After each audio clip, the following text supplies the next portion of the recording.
My name's Jack Turco. My pronouns are he, him, and his. I'm Andy Crawford. I'm the interim section chief of endocrinology at Dartmouth Hitchcock Medical Center. I first came to Dartmouth in 74. Now, I want to emphasize it's 1974, not 1874, as some people have suggested.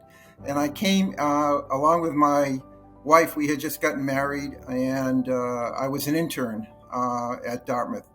And ended up doing my residency at Dartmouth, and I was the first endocrine fellow at Dartmouth. He was the director of student health services and was just an amazing and tireless champion for student health and championing their needs. And so that's something that he just recently gave up a few years ago, that directorship.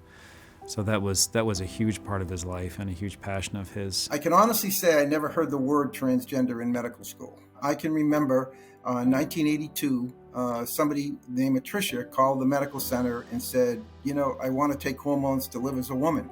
No one knew where the heck to send that call. And it finally ended up in endocrinology. And I think I'm very grateful to a appointment secretary who I think said, Turco's a young endocrinologist. He seems to be open-minded, and I'll put Tricia in to see him.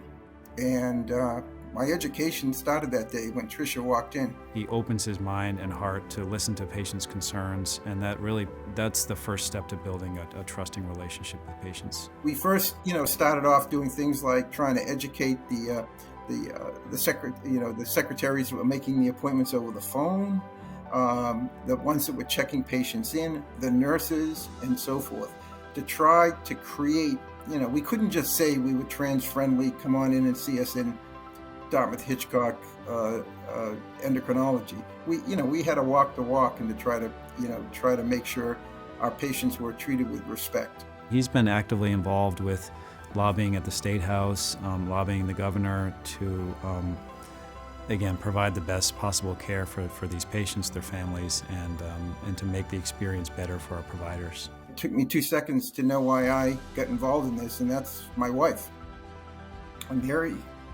Has always been very passionate about social justice. Another community that he worked with for quite some time was the Good Neighbor Clinic. He worked over in White River Junction in that clinic, giving a lot of his own time. He would go over there once a month, and for free he would work with these patients. I'd just like to say I'm so appreciative of being recognized by my peers and colleagues. That means a lot. However, there's so many other people that are involved in this work at every level that I really admire tremendously. I'd like to thank all of those people for certainly making my job easier. That's one of the most amazing things about Jack, is how humble he is and his caring about others, not only patients but the providers that care for them. I would say to people, find a way, wherever you are, if you look around, whatever your talents are, I'm sure there's a way that you can use those and help a underserved or population of individuals.